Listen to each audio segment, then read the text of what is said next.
మనిషి బ్రతికితే రాజులా బ్రతకాలి, రారాజులా బ్రతకాలి. అందుకు మార్గం స్వర్గసీమ సుకేతనంలో భూమి కొనుగోలు చేయడమే. వెంచర్ ముగింపు పథకంలో భాగంగా మార్కెట్ ధరతో పోలిస్తే 33% ఆదా. ఇవాళ జేహో బీసీ పేరిట మీరంతా కూడా చంద్రబాబు నాయుడు గారు మాట్లాడారు.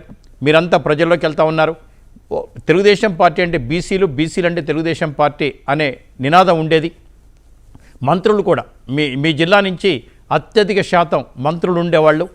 మరి ఎర్రంనాయుడు గారు కేంద్ర మంత్రిగా కూడా పనిచేశారు. అంటే కుటుంబాలు తెలుగుదేశం పార్టీతో కలిసి ఉండే మేడం. మరి మరి వైసీపీ పార్టీ కూడా బీసీ అంటున్నారు, సాధికారక యాత్ర అంటున్నారు, కానీ ఎవరు కనిపించట్లేదు. బీసీల సాధికార యాత్ర ఎక్కడ తిరగాలో, ఏం మాట్లాడాలో, ఎవరెవరు ఉండాలో పెద్దిరెడ్డి రామచంద్రారెడ్డి గారు, మిథున్ రెడ్డి గారు, వైవి సుబ్బారెడ్డి గారు, విజయసాయిరెడ్డి గారు, సజ్జల రామకృష్ణారెడ్డి గారు స్టీరింగ్ వాళ్ళ చేతిలో ఉంటుంది. వీళ్ళు మాత్రం ఊనికే మాట్లాడతారు. ఏం మాట్లాడమంటే అది మాట్లాడతారు. శంషేర్ గారు గుడ్ ఈవినింగ్ అండి. మీకు ప్యానెల్లో ఉన్న నేను అభిమానించే ఒక సోదరులు, ఆయన ఏ పార్టీలో కానీ వంశీకృష్ణ యాదవ్ గారు అంటే మా ఉత్తరాంధ్రలో ముఖ్యంగా విశాఖపట్నంలో ఒక గౌరవం ఉందండి. ఆయన ప్రజారాజ్యంతో మొదలు పెట్టారు. ఆయన ఏ పార్టీలో మారినా కూడా ఆయన హుందాతనం ఆయన నిల్చోబెట్టుకునేవారు. గతంలో ఆయన వైఎస్ఆర్ సిపికి వెళ్ళినప్పుడు మాలాంటి వాళ్ళని కూడా అందులో ఎందుకు వెళ్ళారో అని అనుకున్నాం, కానీ ఇప్పుడు మీతోనే ఆయన మాట్లాడారు. నిజంగా ఈ రోజు రాజకీయాలంటే వైఎస్ఆర్ సిపి పార్టీ వచ్చాక తిట్టించుకో అన్నది మాత్రాన వెళ్తున్నారండి.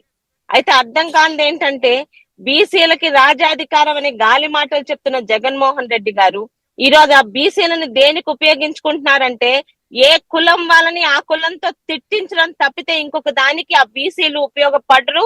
ఆ బీసీలని ఎలాగ బలి పశువులు చేశారో మరి ఒక అమర్నాథ్ గాని మరి మిగతా ఇప్పుడు మీరు చాలా లిస్ట్ చదివారు, వీళ్ళందరూ బలి పశువుల కిందే లెక్క కదా.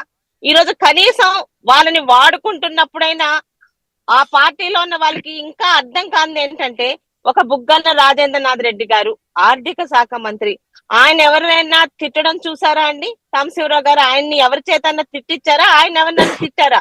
తిట్టరు. వాళ్ళ తాలూకు వాళ్ళని చాలా డిగ్నిఫైడ్ గా పక్కన పెడుతూ జగన్మోహన్ రెడ్డి గారు సోకాల్డ్ ఇప్పుడు మీరు చదివిన వైఎస్ఆర్ సిపిలో ఉన్న వాళ్ళందరినీ ఫలానా వాళ్ళని తిట్టించడానికి తప్పితే దేనికి పనికిరాని చేతకాని వాళ్ళలాగా ప్రొజెక్ట్ చేస్తూనే ఉన్నారు. ఈరోజు వంశీకృష్ణ యాదవ్ గారు బయటికి రావడం నిజంగా మేము అందరం ఇప్పటికైనా ఆయన బయటకు వచ్చారు అనుకున్నామండి. ఆయనతో మాకు పార్టీలకు సంబంధం లేదు.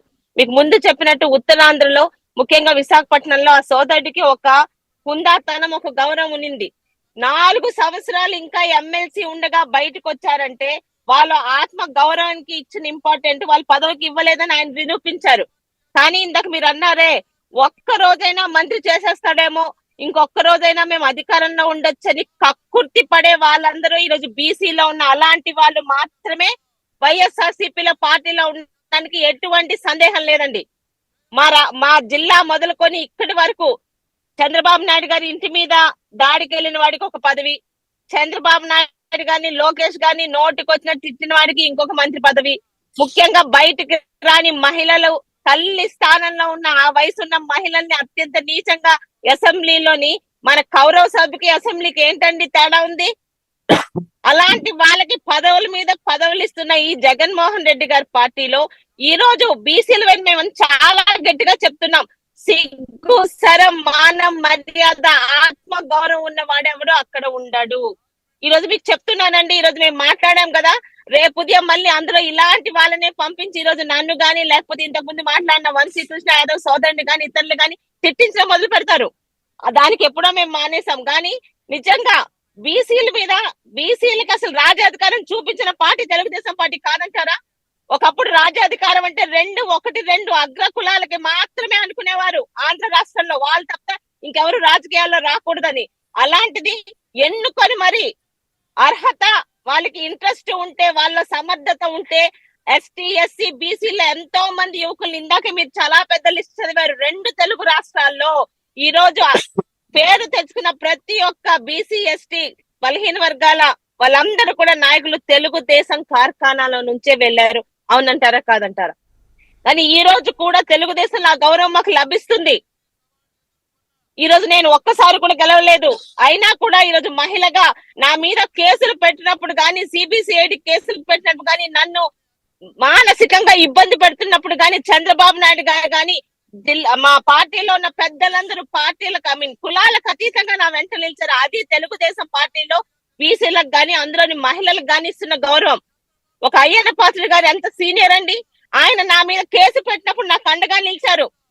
మా సోదరి గౌతు లచ్చన్న మనవరాలు ఉత్తరాంధ్రకి ఒక కుటుంబం, గౌరవమైన కుటుంబం జోలికి వస్తారా అని, అలాంటి హుందాతనమైన బీసీలు ఉండేది తెలుగుదేశంలోనండి.